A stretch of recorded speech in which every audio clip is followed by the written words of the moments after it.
What's happening, beautiful people? Welcome back to another live stream, another episode of the revolution, another episode of the fastest growing non-corporate media live stream, non-funded by the government, non-controlled by the opposition, but 100% independent by the people, for the people, to the people. You know, that's the number one reason I love doing these streams, by the way. We're starting a brand new lane, folks. We're starting a brand new genre where you get the information reported to you without a side of bullshit. And it's great to be back live and direct tonight. Lots of fun stories. As you can see, we have myself pictured here with Shia LaBeouf. LaBeouf? How do I say his last name? Can somebody tell me how to say his name right? That's going to be our top story for tonight. So we're going to give you all of the information on what actually is going down with Shia LaBeouf, as well as going ahead and looking at the brand new shock interview which he just released with Channel 5. Shout out to Andrew Callahan, by the way, over at Channel 5, consistently dropping great content and great interviews. We're going to explain everything that's going down with Shia, watch the interview, hop into some other clips, and shout out to everybody in the chat who's just joining right now. Make sure to smash that like and sub. Shout out to Lois. It's good to see you in here, Lois. Good morning to you over in Canada. Good morning to all of the gang over in North America. It's a beautiful day in Bangkok today, by the way. Incredible day. I was out enjoying the sun, trying to put together some different business opportunities and collab opportunities. Not sure how long I'm actually going to stay in Bangkok, but I think the Thailand run is going to last like another couple of weeks. I think it'll be good to stay here and really soak up some vibes. I have some friends coming to visit. But let's hop into the first story of tonight. Why waste any time? Why fuck around? I know we're all anxious to hear what's happening with Shia LaBeouf, so let's go ahead and just fill you guys in on all of the details that you need to know in this story. So Shia LaBeouf was initially arrested on Bourbon Street during the Mardi Gras celebrations in New Orleans on February 28th. Actually, my apologies. I need to correct that there. The new charge came on the 28th. He was originally arrested on February 17th for an altercation that happened during Mardi Gras, which was outside of a venue called the Royal Street Inn and Bar, where he allegedly punched multiple people and used homophobic slurs. Now, the actual charge that Shia LaBeouf is currently facing is a third battery charge, an additional misdemeanor, in addition to two prior simple battery counts, with courts settling at a $100,000 bond and ordering rehab or drug testing. So Shia was initially arrested for the two simple battery charges. He was then bailed out. And by the way, we're going to look at the interview in a second where he talks about this, but Shia LaBeouf actually doesn't even know who bailed him out of prison. There's theories it might have been different celebrities. We're going to get to the bottom of it here in just a moment, but he was bailed out and now has to follow drug testing or court-ordered rehab. Now, Shia LaBeouf's attorney has responded to this, arguing that he shouldn't be treated more harshly for being a public figure, while LaBeouf himself said in this interview that we're about to watch that he doesn't think he has a drinking problem. So let's go ahead and take a look at the footage. This is a clip that's just going to recap everything that happened. I'm seeing in the chat, my heart breaks for him. He's so lost. A lot of different reactions here to Shia. So let's see how we react. We're just going to roll this story here to give a little bit more context. And in the Shia LaBeouf case, he bonded out of the Orleans Parish Jail just hours ago, and police re-arrested him Friday night in connection with that Mardi Gras. By the way, you know it's a legendary party run when you're re-arrested multiple times in the same evening at the same venue. Also a testimony to how good Bourbon Street is, by the way, during Mardi Gras, that he kept going directly back to the scene of the crime. You would think if you commit a crime, you're going to steer clear of the area. Not in New Orleans. I got to get my ass down to Mardi Gras. I feel like I can't call myself a real traveler until I've been down there. Straight back to the scene of the crime. Raw. Sananda McCall explains the charges he now faces and what a third alleged victim is alleging. What's up, Jeff? Hollywood actor Shia LaBeouf was brought back into custody here in the Orleans Parish Jail for a new battery charge. Now, this comes just days after he posted a $100,000 bail for a brawl that was tied to Mardi Gras night. New Orleans police issued a new arrest warrant for Shia LaBeouf Friday night after a third alleged victim came forward from a February 17th bar fight. According to the warrant, the man says he stepped in to break up a fight involving LaBeouf. He claims the 39-year-old then followed him through the bar, shouted homophobic slurs, and about 15 minutes later headbutted him in the nose. The victim says the incident was recorded and shared online. The new charge. You know the guy coming after you is crazy, by the way, when they do a headbutt. That's the one move to me that's a deal breaker. If I'm even coming close to a fight scenario and somebody hits you with the headbutt, that tells you should not fight that person, because that person is, one, they have nothing to lose, and two, pain is not a detractor in the scenario. If I'm going to fight somebody, I would hope to fight somebody, and I'm not a fighter. I'm not a bar fighter. I'm not a guy who comes to blows. But if I was going to fight somebody, I would hope it would be somebody that, at least if I'm getting the upper hand, they could be deterred by pain. Eventually I could inflict enough pain on this person to stop them from assailing me. The headbutt move, that is when I'm going to respectfully turn around and cut my losses. I don't care if it makes me look bad. I'm not going to fight somebody who hits me with a headbutt. And about 15 minutes later, headbutted him in the nose. The victim says the incident was recorded and shared online. We're about to watch the interview, guys. The new charge is tied to earlier allegations from the same Mardi Gras incident. The third person came forward earlier in the week. LaBeouf now faces 3 battery charges. Police say the original Mardi Gras Day arrest stemmed from a fight outside the R Bar after LaBeouf was asked to leave. So this is the video. Reports say he hit 2 people and yelled homophobic slurs. A judge had ordered LaBeouf back into custody last Thursday unless he posted bond. He later posted $100,000 and was released under conditions including rehab, regular drug and alcohol testing, and stay-away orders from the alleged victims and the Marini Bar. After the latest warrant was issued, LaBeouf's attorney said he voluntarily turned himself in, arguing he shouldn't be treated more harshly because he's a public figure. In a recent YouTube interview, LaBeouf said he was drunk and not in the right state of mind, saying the incident should not have happened, while denying claims of being homophobic. On Saturday, a $5,000 I love how he's beating the shit out of people and all people care about is the homophobia. Not the actual crimes, just the thought crimes. Set and posted, and he was released that evening. Sonata McCall, WWL, Louisiana. So now we're going to watch the new interview where Shia has come out and broken his silence. This was just a little bit of context for people who didn't know. By the way, do people feel like he's being treated more harshly because he's a public figure? I feel like normally it's the other way around. Correct me if I'm wrong, guys, but I feel like usually the public figures get less time and less accountability when it comes to these situations. I mean, it is pretty harsh. $100,000 bail for a bar fight? Basically a street fight outside of the bar seems kind of crazy. Maybe he is getting a harsher treatment, because it didn't seem to me like the average person would get that. There's no chance in hell the average guy would have a bar fight in New Orleans and get a $100,000 bail. So maybe he is getting it harsh. So let's watch some new clips from the interview on Channel 5. Which one should we look at first? Should we look at Shia opens up about his dark days, breaks down crying while discussing Jesus? Shia opens up about his arrest. Let's just go straight for the meat, guys. Pause. Didn't mean it like that. Let's go straight to the... Let's play the main story. Why do I have to sound like Diddy whenever I try to say something like this? Let's play clip number 1. I think set off that anger. I mean, boy, I haven't experienced it for a while, but I'll be honest with you. Big gay people are scary to me. What do you mean? So he's talking about this because evidently the reason he started fighting these guys is because they were making some sort of gay advances towards him, and these guys were bigger and more physically imposing than him. Just a little bit of context for what Shia is actually talking about.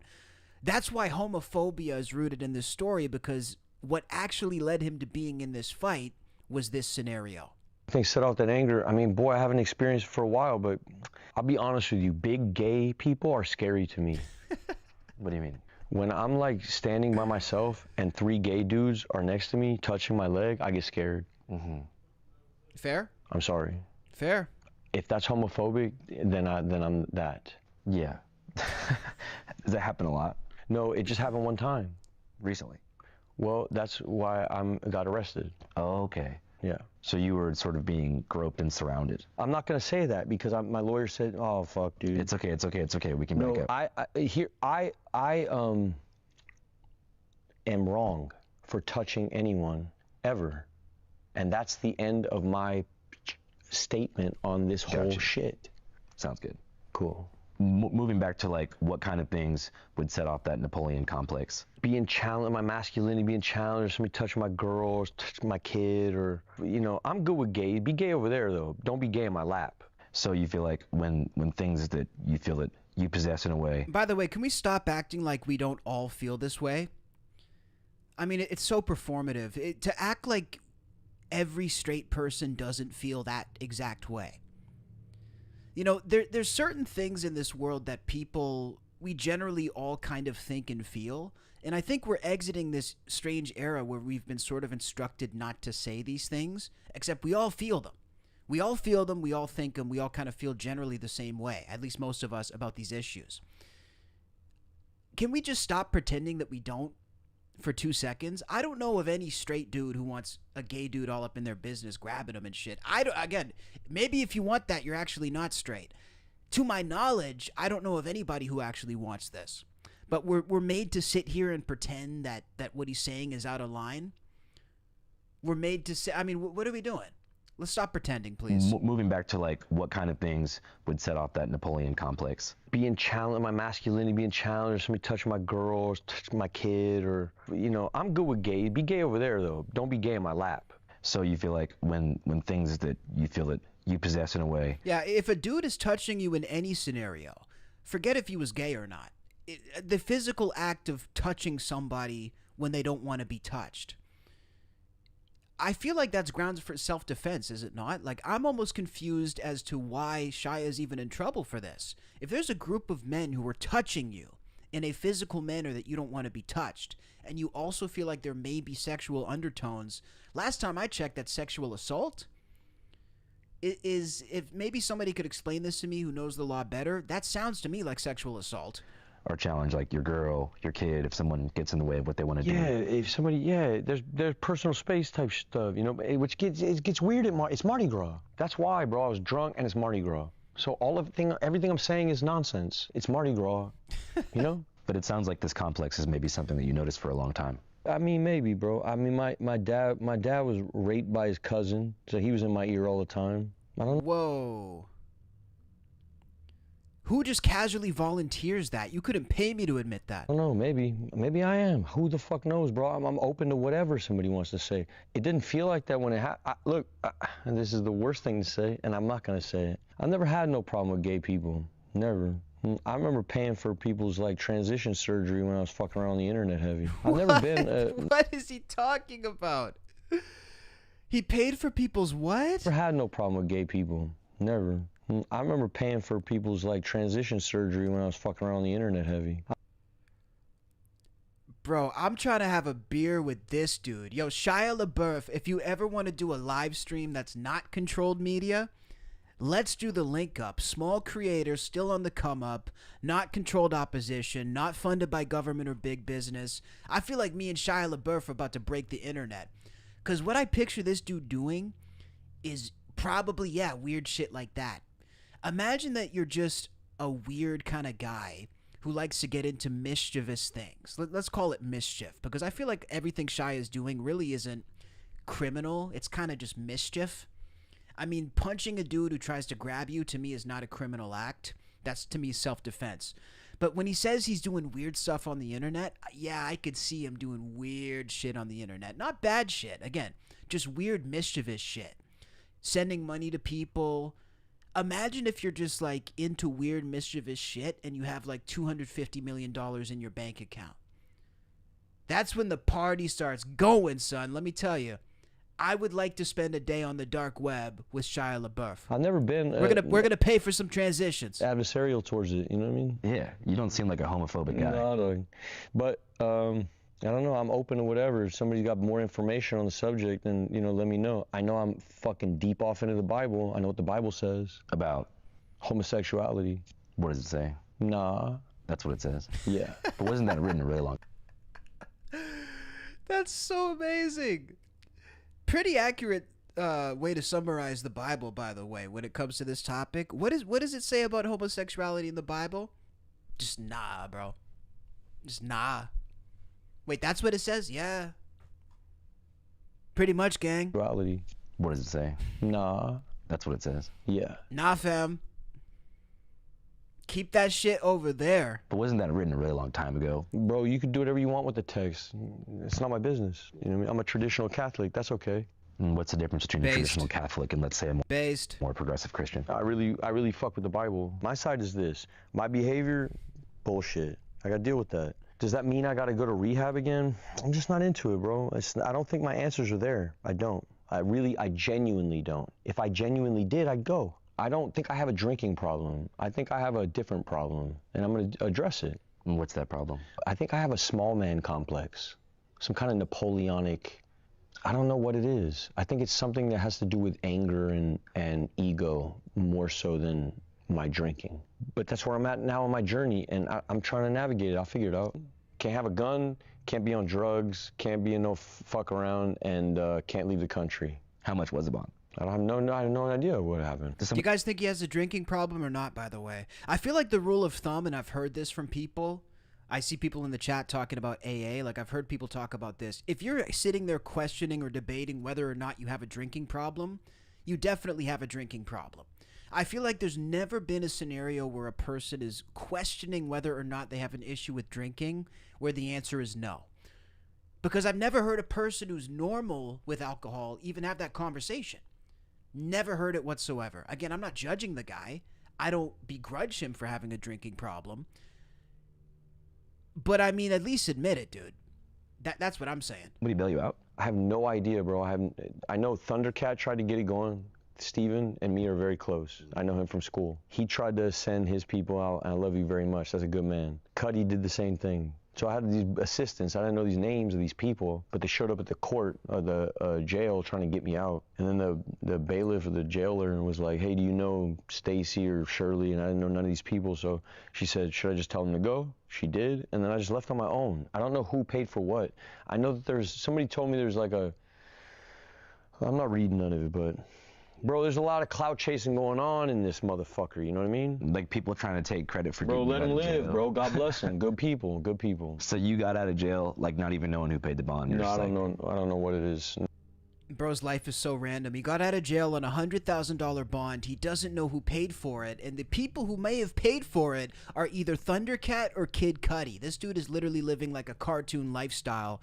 Here's what I'll say, and we have more clips. We're going to watch like 5 more clips, or, well, a couple more clips of this interview. Here's what I'll say first of all about Shia LaBeouf. Why is everybody giving Shia such a hard time in the chat? I see people saying he's dumb, he's stupid, I mean, what is all this anti-Shia LaBeouf conversation? Here's the thing about Shia, and this is, I may be a little bit biased, but I think I might be Team Shia in this one. I tend to like Shia. I tend to like his disposition. And I'll tell you why I tend to like it to a degree. Because this is a dude who comes from a super crazy business, okay? This guy comes from a business that is actually quite maddening. You know, as I get deeper and deeper, and trust me, I've experienced, you know, if Shia LaBeouf has experienced, 50 or 60% of this business, I've experienced like 0.0001 compared to him. But the small taste of the entertainment business proper that I've actually experienced firsthand, it's a business that can actually be a little bit maddening. And typically it's maddening to the people who have trouble falling in line with the negative aspects of said business. You know, the people who were cool with everything going on in Hollywood, the people who are actually willing to even participate in some of these bad things, the people who like the superficial elements of this business, those people generally remain quite happy, and they're not stressed, and they're not bothered by anything. But a good person with a good soul who goes into Hollywood, a person who has, I don't know, a conscience, who doesn't like to see other people abused, who doesn't like to see others taken advantage of, it always happens that the people with that kind of moral character and moral fiber who enter Hollywood, they all end up going a little bit crazy. Have you guys noticed that? It's not necessarily the bad people who go crazy. The people who go crazy in Hollywood are the ones who are actually good. And that to me is, I think, a pretty simple, maybe oversimplified way, but a pretty accurate way to describe what happened with Shia LaBeouf. This is a dude who's seen a lot of success from a very young age. He was on a lot of TV shows as a young adult. He was in this business as a kid. He's seen all the ins and outs of this business, and it's even carried him. I mean, he was at the top of this business for a long time. You're the main character in the Transformers franchise. That's as big as it gets. This dude knows what it's all about.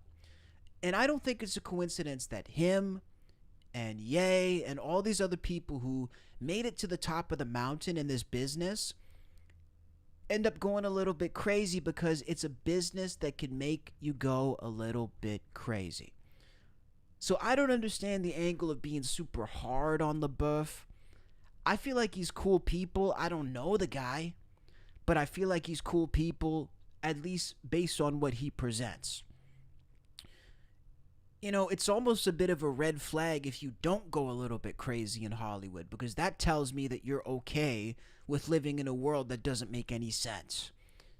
You're okay living in a world where the morals are flipped backwards and upside down and sideways. Let's watch another clip here.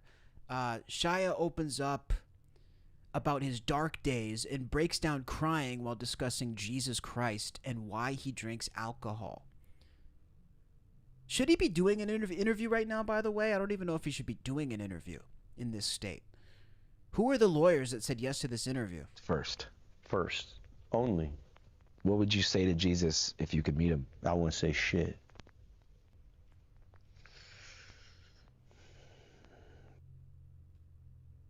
Bro, but why do they have him drunk doing an interview right after this, though? First. It's like, what? Only. What would you say to Jesus if you could meet him? I wouldn't say shit. Really? Nah. Bro, I kiss him. I kiss him. I kiss his feet. No one say nothing.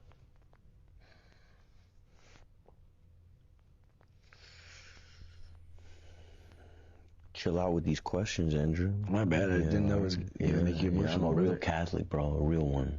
I just thought you had thought about No, it. I'm a real one, bro. Youth Among Us, what's up? I want to believe. It's something. Well, hey, bro, you gotta hit your head into the wall hard enough where you just go, fuck it. It's the only way, dog. That's how you find God? Yep, for me.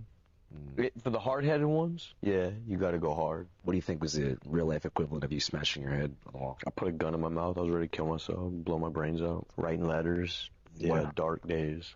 For real gone. I'm ready to go. Why did you do it? Why didn't I do it? Because I'm pussy. And like, what is the most fertile ground for spirituality? If you were to set up your life right now, Andrew, and say, hey, by Monday next week, I need to have a better relationship with God, what would you do? I would say it would be disconnection from all superficial sources of gratification, even things like food and water, technology. Obviously, you would need to break fast at some point. Bro, this is an unexpectedly enlightening conversation, I'm not gonna lie. And look, people can sit here and mock him and people can laugh at him. I would so rather watch this type of content than watch girls on an OnlyFans like podcast. I would so much rather watch this content than these stupid streamers that we have nowadays. Can we just give them credit for that? And it's always the dudes, by the way, who speak about Jesus and religion and coming to God and turning away from all of the bullshit that get cast as crazy. That's the other thing that rubs me the wrong way. Every God-fearing man in Hollywood overnight becomes crazy. You ever notice that? It's always the religious ones who are suddenly crazy. Only in Hollywood does this happen. But depriving yourself of the things that you use to distract from it. Something like prison? Yeah, quite similar to prison. Exactly. But that would be the voluntary choice to, like, you know, reach that Yeah, moment but of see, but that spiritual voluntary choice, sometimes for the stubborn ones, God don't give a fuck about what you think. He's got to beat me into it, dude. I'm never going to choose it. He's going to beat the fuck out of me until I get there. Yeah. Yeah, but I'm with him. No, I know what you mean. Sometimes it's like learning from mistakes simply isn't enough. No, not for me. That's for smart people. Yeah. Bro, this dude's real as hell. Isn't enough. No, not for me. That's for smart people. Learning from my mistakes isn't for me. That's for smart people. How many memeable moments are in this interview, by the way? We're going to see like 100 memes. Yeah. I know what you mean. There are some people that need to be Yeah. taught the hard way. Yeah, bro, that's just what it is. And do you ever think that'll happen to yourself? I'm in it right now. We're in it right now. What do you mean? We're in it right now. Yeah, I guess it would be crazy for me to ask you about your plans for the future because you're just really in this present moment. I give a fuck about the future. I care about my kid. That's the number one thing. That's it. You Only don't- her. you Yeah, I don't just care care about my about- kid. And right now, I got a good thing going. Well, you're just gonna be unhappy. This helps me just like get out on town. Externalize. Bro, I just fucking fuck it all. I'm no longer no Shia LaBeouf celebrity, hold on to this thing, worry about the next job, none of that. I just go out and I go listen to music. See, this is what I'm talking about, guys. And again, I'm not going to play armchair psychologist here, but I think that like there's certain things that a person can pick up on. Of course it's going to be related to Hollywood that he's living like this, dude. Of course it's going to be related to the way his life has been forced to go. Of course it's going to be related to the traumas that he picked up through being in Hollywood. There's a 0% chance that it's not. You look at any of these dudes who break down, they all kind of act the same way. You know, Shia LaBeouf kind of acts the same way as Justin Bieber. Bieber acts kind of the same way that Kanye was acting, who acts the same way as this next guy. It's like a trauma response. And I don't know what the trauma actually stems from. But he's even saying himself, he's drinking alcohol because he doesn't want to be Shia LaBeouf. He doesn't want to be a celebrity. I mean, do I feel overly sympathetic for him? Not necessarily, because he still has the good end of the stick. I mean, at the end of the day, he's still rich. He's still famous. And he also is afforded a lot of privilege as well to behave and do, you know, what he wants, essentially. But there's no question in my mind, the alcohol, the drugs, the sex, whatever it is for these dudes who eventually kind of veer into this direction, it's all due to the trauma. It's all due to those years spent in the Hollywood machine. Because if you have moral fiber, it will do something to you. Celebrity, hold on to this thing, worry about the next job, none of that. I just go out and I go listen to music. Feels good right now. And I'm not hurting nobody. There's 2-3 people I hurt, I'm gonna deal with that. God bless you guys. That's my fault. I'm gonna deal with you. On me. But that's the amount of interactions I've had in Mardi Gras. Bro, I must have met 20,000 people. 20,000 good interactions and 3 bad interactions. I'm gonna sign up for it still. It's like playing blackjack at a casino. I see you making uncomfortable moves. No, I'm just moving forward. Okay, go. All right. No, but I'm thinking like, you know, you're going to jail for fighting when you're out drinking. Is that not a wake-up call of like, damn, dude, like... Nah, because it wasn't bro, I'm not a fighter, bro. Bro, look at this motherfucker go. See, it looks like the other guys were like ready for a casual bar fight. Shia LaBeouf was full-on Karate Kid, hi-ya. Is that not a wake-up call of like... Look at this dude.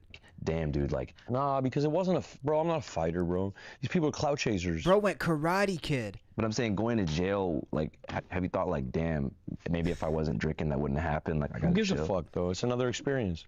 Yeah. Jail will be another adventure.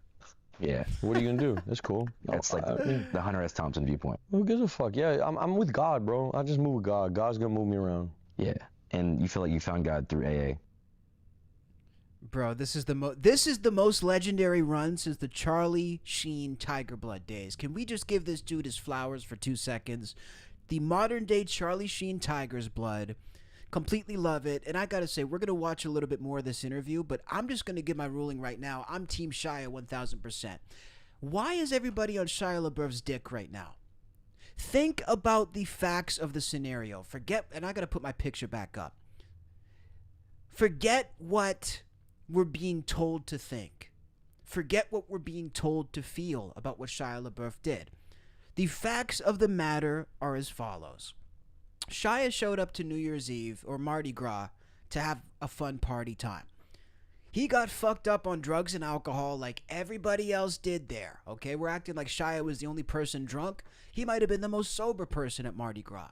Not exactly known as a church gathering, okay? Shia was doing what everybody else was doing. He did nothing that anybody else would not have done. He was then approached and accosted by 3 dudes and touched inappropriately, at least according to his statement. He was approached by 3 dudes and touched inappropriately. Now, somebody made a comment in my chat here. It doesn't matter that those dudes were gay.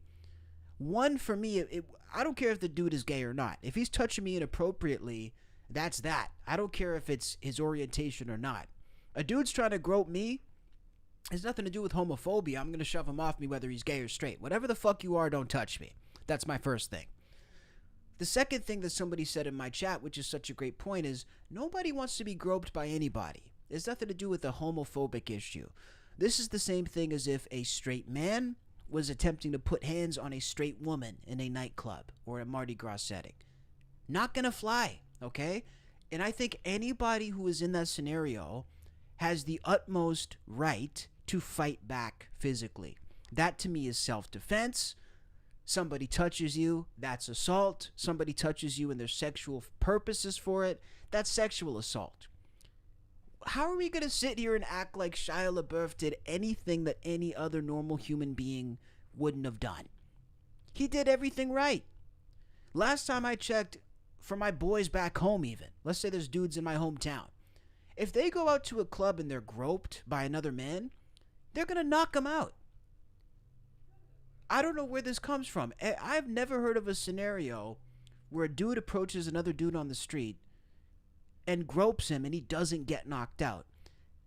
I would have been more surprised if he didn't put hands on him.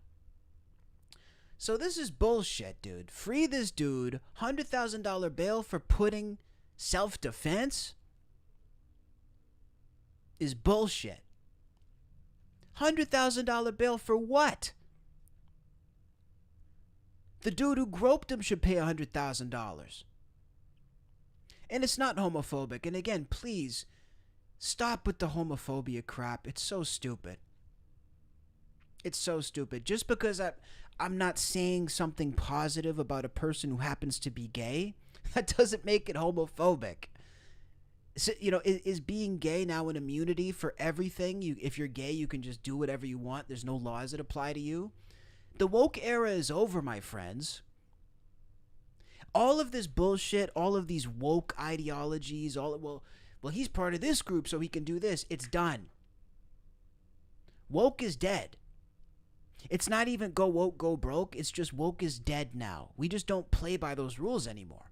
You know, I think the number one thing that we've learned is that we don't need to follow these rules. We can govern ourselves. The best thing to go by is you can't cancel somebody who doesn't care. If you stop playing by these stupid rules and stop following them, well, they don't apply to you. It's just like me. Half the shit I say on my streams, I could have been canceled for in a traditional sense. I just don't give a damn. Because I'm a free agent. I could sit here and say whatever I want. The only way you're going to cancel me is to physically come in here and confiscate my gear. You can't do anything to me. You can't touch me. You'd have to take my microphone. Come and get it. Nobody's doing shit. So stop with the narrative. Stop with the woke ideologies. Well, he hit a gay guy and so he's homophobic. Give me a fucking break, dude. It's old. It's played out. First. It's nonsensical. Let's go to another clip. What's this one here? God, kiss him. I just kissed him. This is him talking about God again. But chat, what do you guys think? I mean, look, maybe I'm wrong. Maybe I'm off base. You guys think Shia's wrong? Do you think he's wrong? Do you think he's right? I mean, I'm seeing in the chat he's not homophobic. It's an excuse to be inappropriate. I agree, dude. Facts. You should go to his hearing to support him. I'm on the other side of the world right now, but I'd love to get him for an interview or something, 100%.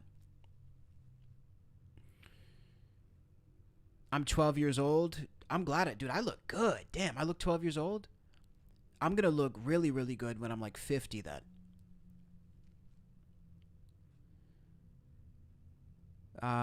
Drunk Shia, let me see. Just reading what you guys are saying. Yeah, he's not wrong. He's not wrong, chat. Let's go to one more clip from Shia. Shia LaBeouf talks about his jail experience in New Orleans. Curious to hear about this one, actually.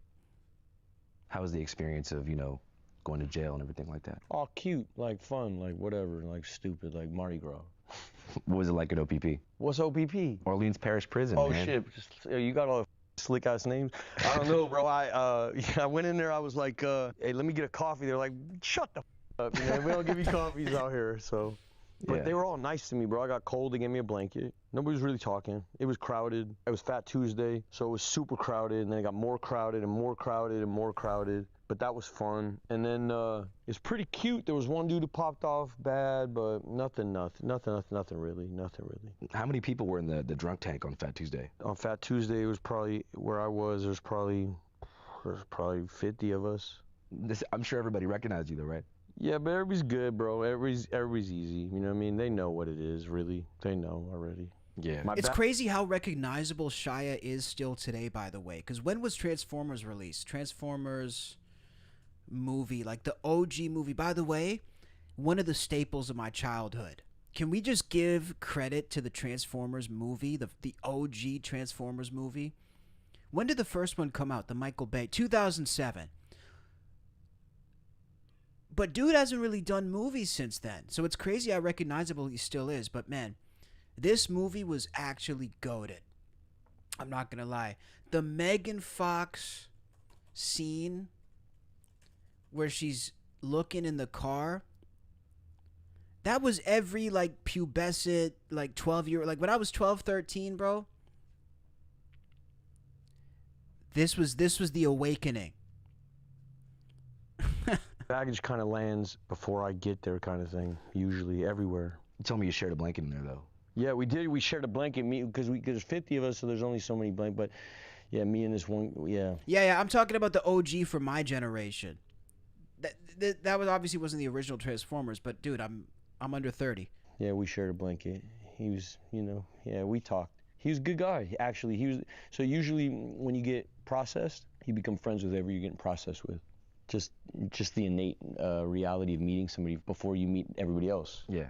And so the guy I got processed with became sort of a quick buddy. We didn't even talk. I don't know much about him, but just like one fisherman could see another fisherman from afar kind of thing. And we had that kind of connection. And then, yeah, black kid. Shared blanket, and we also shared meals. Like it was quite intimate, actually. What the fuck? What was his name? I don't remember. He went from homophobic to gay. His name? I don't remember. Older cat. I don't know what his name was. William, if you're out there, go ahead. Bro, free Shia LaBeouf. Fuck all these clowns. Give this man a sweetheart deal, dude. I love how they gave Jeffrey Epstein a sweetheart deal, by the way, to just commit as many crimes as he wants with immunity. And they got this guy at $100,000 bail, bro. Free Shia. Fuck all of this, man. Free Shia for real. Okay, let's hop over to another story here, guys. Let me see what you guys are saying. The public likes? What do you mean public likes? These aren't public likes. I'm a fan and all, but you got to realize if he was a normal person with all of these charges, they go to jail for a long time. I don't think that somebody would get $100,000 bail for a bar fight if they were a normal person, dude. In New Orleans during Mardi Gras, a bar fight is going to be taken that seriously? I don't know about that, dude.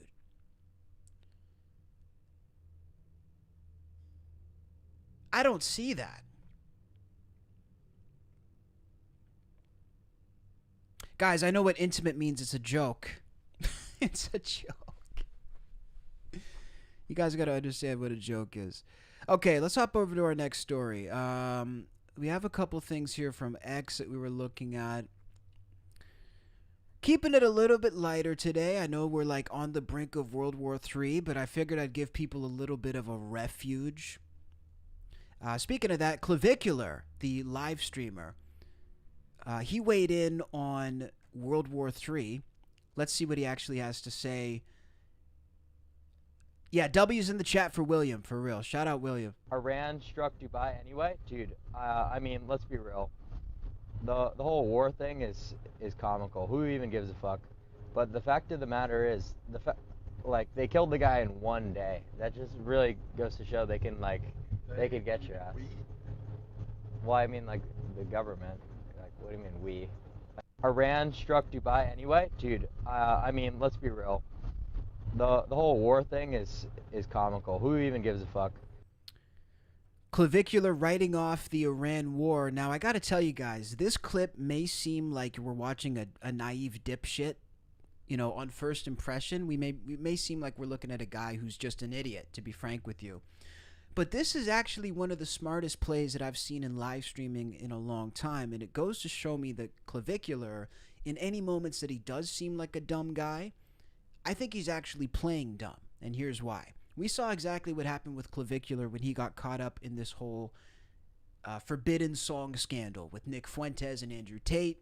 He got dragged into a political beef, a political war, and as somebody who's brand new on the streaming scene, this was actually quite disruptive and destructive. Trying to say two similar words at the same time. To Clav's early career. He was dragged into something political. He was dragged into something racial. It was something that was really ugly, and it was a very serious issue. Ever since Clav was dragged into that controversy, he has been completely apolitical, and I think this is the absolute best move for a streamer unless you're actually trying to get into this lane. The number one thing that I hate seeing people do is be lukewarm when it comes to covering politics or world events. When you're a streamer, you got two options. You either jump in with both feet or you don't talk about it at all. I've had the option. Everybody has that choice, and you can't be lukewarm about it. You either have the balls to get on and talk about the issues and you know your facts, or you don't talk about it at all. And Clavicular, for the brand that he's trying to go for, the looks maxing, he's trying to appeal to younger dudes, and they're maybe seeing that for Clav's brand is going to be one of the smartest things he can do. He stands to gain nothing by talking about politics. He stands to gain nothing by talking about world events, and I think that keeping that separate from your brand, if you don't stand to gain anything, is a very smart decision. So what do you guys think? I mean, again, I talk about all types of political things on my stream and stuff, but I'm not here talking about looks maxing. Destructive. Try saying that 10 times in a row. You'll care when you get drafted. I think he probably does care, but I think he's keeping it away from his brand. Infamous says he's kind of Epstein, his twin. Anna Wick did a whole... Or he's kin of Epstein?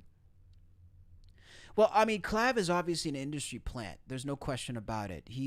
I wouldn't be surprised if this dude has family in government, family in Hollywood, maybe in both. I'm kind of at the point now where I don't really call out industry plants. I just kind of go with the game. Because especially when you're calling out somebody in your own field, it's never a good look. Me as a smaller streamer, to point the finger and call a bigger streamer than me an industry plant does nothing but make me look bad because I'm not on the same level as a streamer. If I was an equally popular streamer, I could make that call. But my thing is this: anybody who's in the same field, you don't call out the people who are more successful than you, because there's never an outcome where that makes you look better. It only makes you look worse. It's the same as if you see an up-and-coming rapper talking about how Kendrick, his big success against Drake was an industry plant, or such and such rapper is an industry plant on Spotify being pushed. There's never an argument that up-and-coming rapper can make, because people are just going to view you as an up-and-coming rapper who wishes you had that position. So I'm at the point now where if people want to watch industry plants, I'll let them. I'm not here to expose something that if people aren't interested in knowing it, I'm not going to expose it. Clav's obviously an industry plant. And by the way, I don't say that in a disrespectful sense. I don't think it takes anything away from you. If the industry wanted to plant me, shit, you can plant me if you want. The industry just doesn't want to plant me because I don't fit into their thing. The industry can't plant somebody like me. It doesn't work. I've already said too much. I already know too much. You can plant a guy like him. And again, I do not begrudge him. I do not begrudge anybody who's been planted. If anything, I appreciate it. I appreciate that they can have that. Let's look at some other clips here. Fans are worried for Clav's health.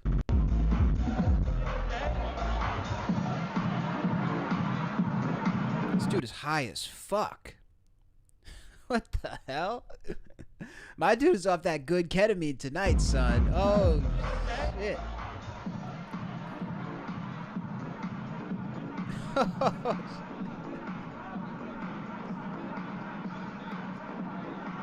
Nah, he's trolling. He's got to be trolling. There's no way he's that high. I've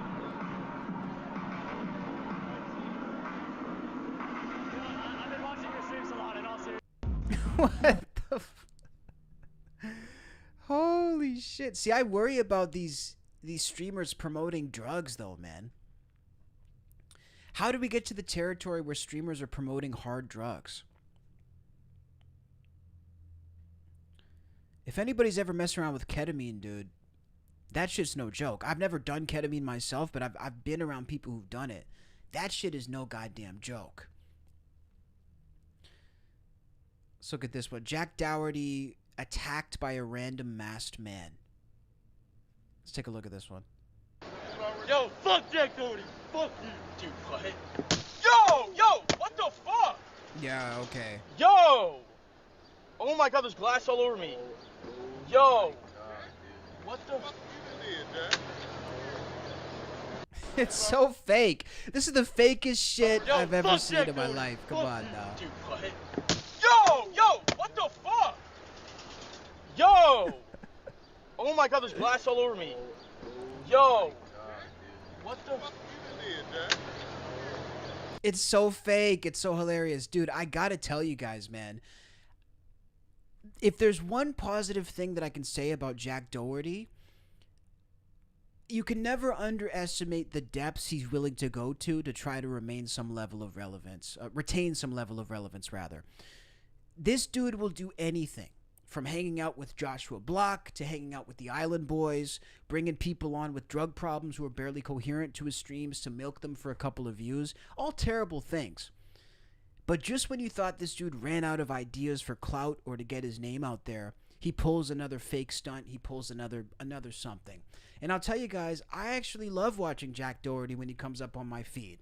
Because when we talk about not being an industry plant, when I talk about not being in certain rooms with certain people, maybe not having certain financial status or certain status in the business, whenever I watch some of the people that do, it actually makes me glad that I'm not them. You know, if somebody was to give me a button that I could press to switch places with these people, let's say they put a red button on my desk right now, and they said, if you press this red button, you will automatically become Jack Dougherty.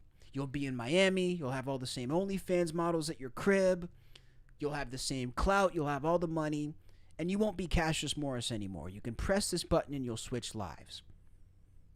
I would never do it.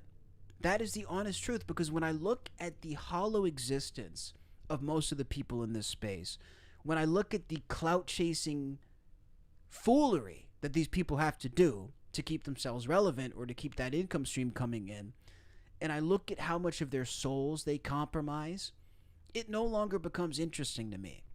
You know, what's interesting to me is sharing ideas and talking about stories and interviewing people. That's what's interesting to me.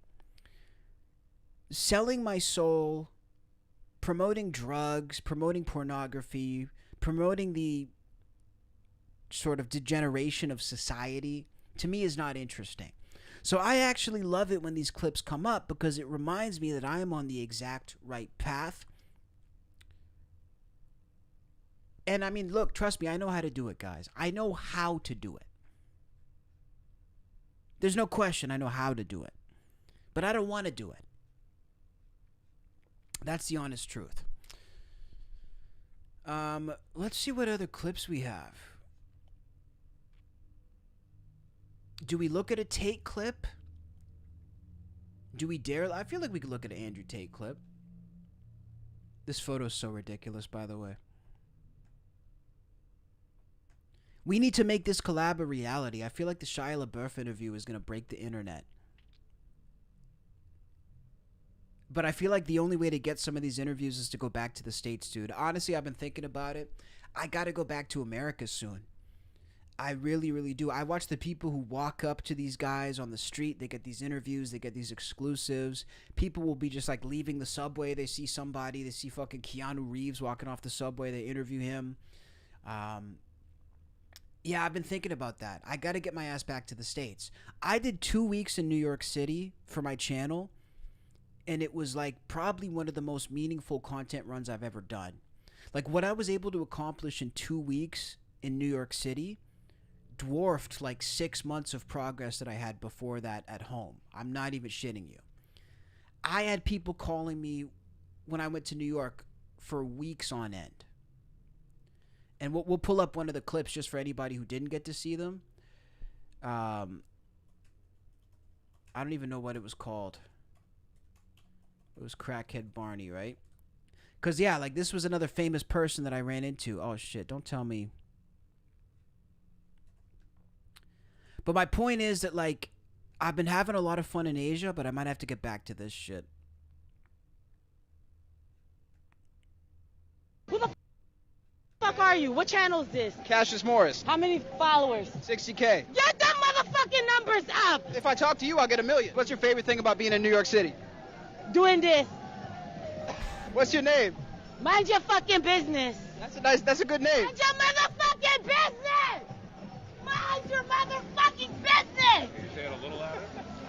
Mind your motherfucking business! Who the fuck are you? Mind you, this was the first interview that we did at the park. That's what I'm saying. If I get back to New York, I feel like we can take this over. First interview we did at Washington Square Park. I'm walking around. I'm meeting influencers. I'm getting my name out there. It might be time, guys. And I've been having a lot of fun out here in Asia. I'm not going to lie. Thailand is incredible. Vietnam, we had some incredible traction. I had a point where I think half of my audience on TikTok was in Vietnam at a certain point in time. But America's where it's at, dude. America's where the fuck it's at. Let's go to this other clip. So this is Andrew Tate speaking on the theatrical nature of the Iran war. Now on Twitter, and this video may make me look stupid in a week from now. In a week from now, we could see a full-blown Middle Eastern war, and everybody can retweet this and mock me. But I don't think that's what's going to happen. I think this is all theatrics. I think this is bullshit. I don't think this is a real war. I think that we have some shrapnel from interceptors which has fallen inside of Dubai and caused fires, yes. But Dubai is not being bombed. Tel Aviv is not being bombed. Tehran is not being bombed. This is all global repositioning for a new future in the Middle East. Everyone who has decided not to move to Dubai is now laughing at the people who decided to move to Dubai for stability and safety. They're saying, ha, look, Dubai's getting bombed. Look, you should have stayed here where you have to face the constant and persistent threat of crime and that you might get robbed for your watch or stabbed to death and you have to give half your money to a hostile government. Ha, ha, ha. You moved to Dubai and you're getting blown up. Nobody's getting blown up. Interceptors from the UAE are taking down Iranian drones and missiles, and yes, there has been some shrapnel which has fallen and caused some fires, but this is not a bombing. Anybody who remembers the Iraq war remembers the videos of Baghdad when a real war begins. That hasn't happened. That hasn't happened in Dubai, hasn't happened in Tehran, and it certainly hasn't happened in Tel Aviv. A real war would see Tehran currently in an entire ball of fire. What do you see coming out of Tehran? A plume of smoke on the outskirts and a bunch of people pointing at it. You call that a fucking war? But see, this is where these influencers lose me, guys, because none of us know anything about geopolitics. I want to make this incredibly clear. The conversations about Epstein, Prince Andrew, the royal family, border policy, simple policies, these are all fair game topics for influencers. The second these guys start trying to talk about geopolitical issues or nuclear arms deals or the age-old history between countries like Iran and the United States, that's where you guys lose me because you guys are not experts on anything. My thing with these influencers is, and I don't consider myself an influencer. I actually hate that term. I think it's a disgusting term because if you're setting out to influence other people, you're kind of a weirdo. I mean, I can't imagine waking up in the morning and saying, I want to go influence people. Super creepy, super weird, like we shouldn't trust you if that's your nature. But my thing is this, we're supposed to be like a reflection of the people's voice. So the stuff I talk about on my stream, even if it's political, it's supposed to mirror the conversations that we would have actually like in the living room at a family get-together or at the kitchen table. Everybody has an opinion. We're not all experts, but we can all say our piece. We can see what's happening with ICE and say, I like this or I don't like this. You don't have to be an expert. You can see what's happening with, let's say mail-in ballots being taken away. You could say, well, I like this or I don't like this. It should be voted like this. You can have opinions on political issues or world issues without being an expert. And I do think influencers and people who have a platform should talk about those things. That being said, let's not pretend that we're experts on anything, because we're no more experts than our grandma at the family get-together when we're sitting talking in the kitchen. That's where these influencers lose me. Yes, you may have a lot of money. Yes, you may have a big following. You are not a geopolitical expert. You're not an expert on anything. That's where these guys lose me. That's not a war. What this is theatrical. This is the reorganization of internal Iranian divisions. There's a huge divide inside of Iran. A lot of people want the leadership to fall. A lot of people are actually pro-America, pro-West. And this is just a simple global repositioning, because the people in charge have to save face, and the people who are not in charge are trying to gain power. And this is a repositioning on the global stage for Iran to become a country which is no longer a threat to the West, so the West can focus on China. This is a play. This is an act. Why is Tel Aviv not on fire? Why is there the odd plume of smoke here, the odd little drop of fire over there? Same thing with Tehran. Why? Yeah, Dubai shot down interceptors. Yes, some of them have fallen. Yes, there's a few fires here and there. I'm not saying nobody has died. Of course, less people have died than have died from drug overdoses or crime in the West, so it's still a safer place to be. But if you think this is a real war, and you don't understand that this is bullshit, that is going to be over in 48 hours, so that everyone can stand around and talk about the war that happened, talk about the bombings that happened, decide that we need new policies regarding oil, that we need new policies regarding the Red Sea and the Houthis, and we need to change the shipping lanes, and we need to make sure that the regime falls in this place, and that Benjamin Netanyahu can say how important it is for him to get billions of more dollars from America. If you think this is a real war like what happened in Iraq, you're a dummy. Yeah, really bad take from Andrew Tate. And look, I think he has a couple decent ones. I'm not a Tate hater, and I'm not a Tate fan. I think that we need to take Andrew Tate however he is in that day. You know what I mean? If he makes sense that day, then he makes sense. If he doesn't, he doesn't. I think he does a lot of both. But this to me is just this. You know what this is? This to me is a negative consequence of too much media, too many posts on social media. You know, what we've been forced into as creators, and I've been thinking a lot about this lately, is we've been forced to embrace the disease of more. The only thing that us as creators are told to focus on nowadays, over the quality of the content, over the substance of the content, is the frequency of the content. That's the number one biggest thing that we're told to focus on as creators in 2026. We're told we need to be posting 2 to 5 times a day. Hell, 10 times a day, if you can. We're told we need to be reacting to every single story. We're told that we need to be out there in everybody's face at all times, posting incessantly. And yes, this is good for the algorithms. This does fuel your algorithm on TikTok, and it fuels your algorithm on YouTube. I'm going to have a stroke before I get that out. It fuels your algorithm on all these sites, but there's one problem. To me, when you're focused on filling a quota of posts and posting 5 to 10 times a day, you end up posting some shitty content.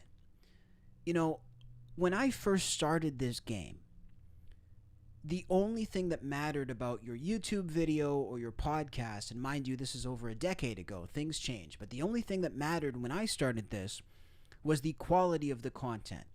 And I don't understand how we've gone so far from the beginning of this, where the quality was all that mattered, to now it's just the frequency of the content. And people will literally willingly post shitty content just to meet the quota. But what happens, especially as an opinion influencer, is you're going to end up having some bad takes and some shitty opinions. I'm at the point now, guys, where I am rejecting the disease of more when it comes to my craft.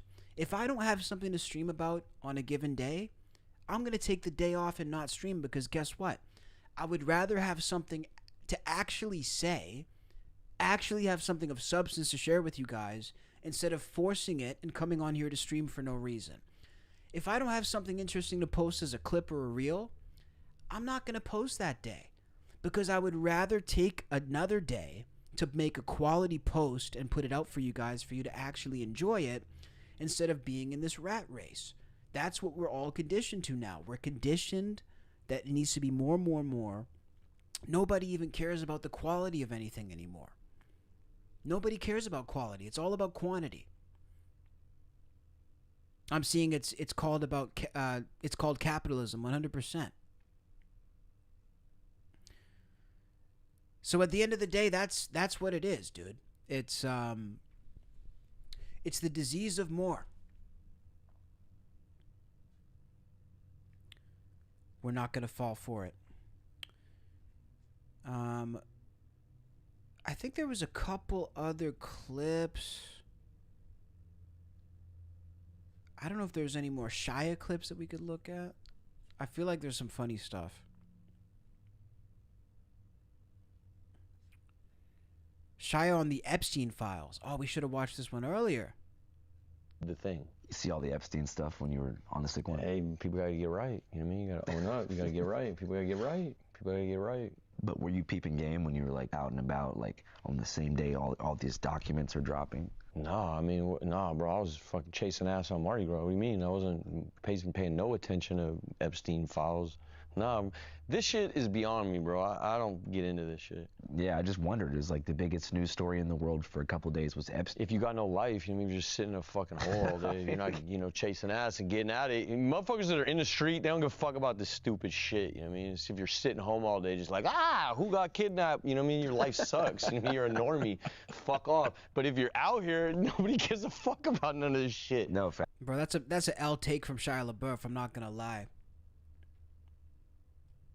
Shia, I was on your side until you said the Epstein case doesn't matter. And that to me is one of the biggest L's from people, especially people with a platform, when they say, what does this have to do with me? Who cares about Epstein? Who cares who got kidnapped? My answer is always the same. If it was your daughter or your cousin or your niece, pretty sure you'd care. You know, pretty easy not to care when you're not directly affected. Pretty easy to change your tune when you are directly affected. See, if there's widespread kidnappings, widespread trafficking, widespread missing people, it's all well and good not to care about it, and that is your right, but you're going to be singing a very different tune when it's yours. That's when you lose. In the street, they don't give a fuck about this stupid shit. You know what I mean? It's if you're sitting home all day, just like, who got kidnapped? You know what I mean? Your life sucks. You know, you're a normie. Fuck off. But if you're out here, nobody gives a fuck about none of this shit. No fact. I remember asking Kendrick one time, like, bro, hey, Trump or Kamala, he was like, you think I give a fuck about this shit? Like, he got real life. Yeah. Hey. That's funny. Kendrick doesn't give a fuck about politics. That totally tracks for Kendrick though, bro, because I've been saying it since the beginning. Kendrick's a fraud. When it comes to the virtue signaling and talking about community issues, it's all bullshit, dude. It's all bullshit. Yeah. You know? I just remember there was one day where it was like either Epstein does horrible shit or it's you having fun, and it was no. Right, so if you got to pick, hey man, come with me. I'm the good one. Yeah, and you're not. I'm the no weird files, bro. Yeah, I was gonna say. Yeah, I'm not no weird files. Shout All my out shit's Michael. in the street, bro. I'm open-hearted. I done fucked up, yes, but you know what I did. You know what I mean? And you know what I didn't do too. I swear you do. Come on, how, bro? How, bro? Think. You know, I wanted to talk about some old shit. Go ahead, bro. Yeah. I want to see them ask him about his movies. That's the one thing with Shia that, like, he's done all this cool stuff. He's done so many big films. He's worked with so many cool people, and nobody asked him about his actual work. Quite a gifted actor, too. Like, it'd be cool if they said, so, you know when you, like, were the star of the biggest action franchise on the planet for, like, 5 years? What was that like? When you were, like, co-starred with Megan Fox, you were basically seeing her outside of the movie. Like, I want to know about that stuff. You know, I wanted to talk about some old shit. Go ahead, bro. The He Will Not Divide Us project. Come on, dog. I was just thinking today, I was like, that was Shia. Yeah. And you were kind of ahead of the curve on that. Hey, bro, different time, different spirit, different everything, just everything. And I wasn't wrong. He didn't. You don't think Trump divided us? No. It depends on your sensibilities. I still stand by the statement I put on the wall. He will not divide us, and he did not. Well, he did divide the public. No. I look, the beauty of that piece actually was its ability to be both things. And I don't want to fuck the art up. So I'm not going to speak on it no more. I don't want to choose a side. I'm a Catholic. Christ first. First. Only. I like that. I like this, man. I like the twisted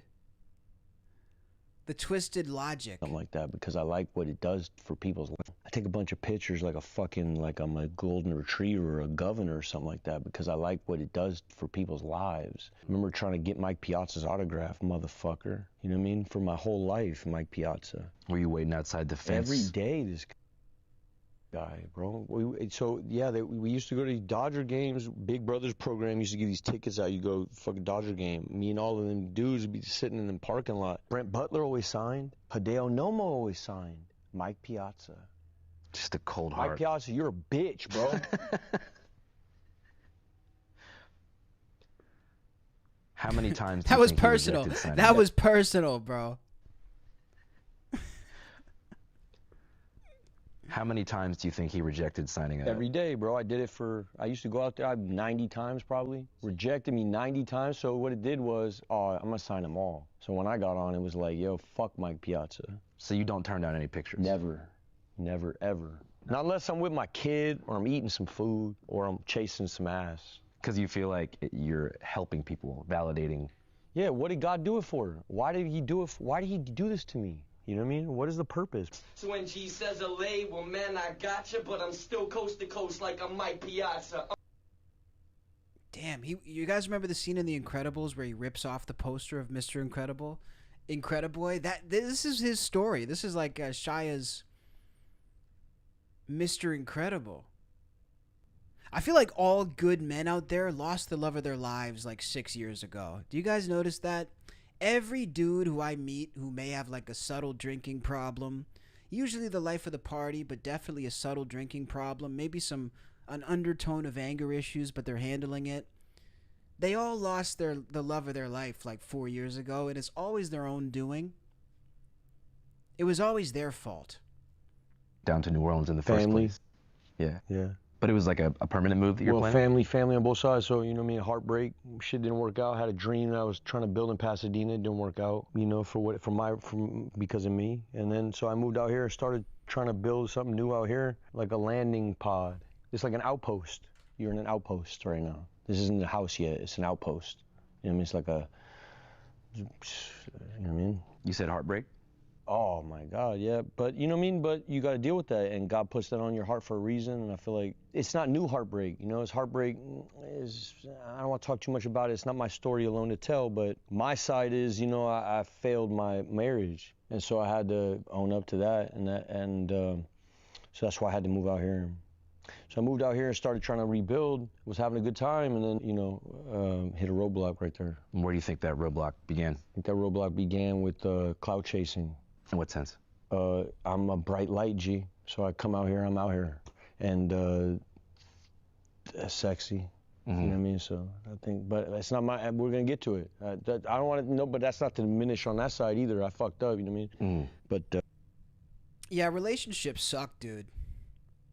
I'm not gonna lie. I'm relationships. It's just sickening. I would rather walk through miles of broken glass at this point than to try to have a relationship, because unless you really, really have your shit together in like a meaningful way, trying to intertwine your life with another person's life is really a poor idea. Trust me, I've learned the hard way. I have learned the hard way. It just is a shitty time, man. And there, you know, relationships are so fun right before you actually get in them. Like when you're in the phase where you meet a girl and like you actually are starting to fall for each other, and you're like, it's the honeymoon phase. I'm great during the honeymoon phase, but once the free trial is over, it's horrible. It's so horrible. I'm neurotic. I'm obsessed with my work. I can't think of anything other than winning in business and streaming and shows, and it's really just becomes a neurotic, you know, clout-fueled fear of failure, semi-ego, low self-confidence nightmare is really what it becomes after, like, I would say, like, 2 months into dating me. It just becomes an absolute fucking nightmare. And that's because I understand my limitations. I understand I'm too neurotic. I really, truly am.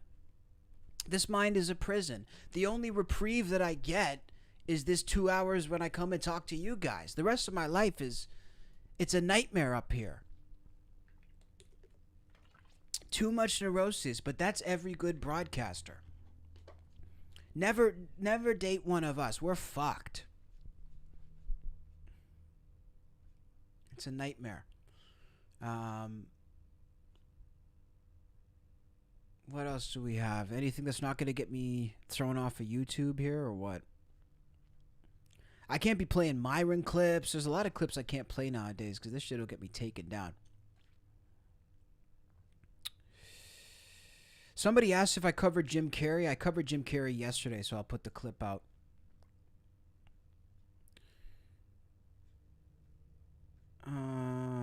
One more clip, guys. We're going to find something. I feel like I saved some shit.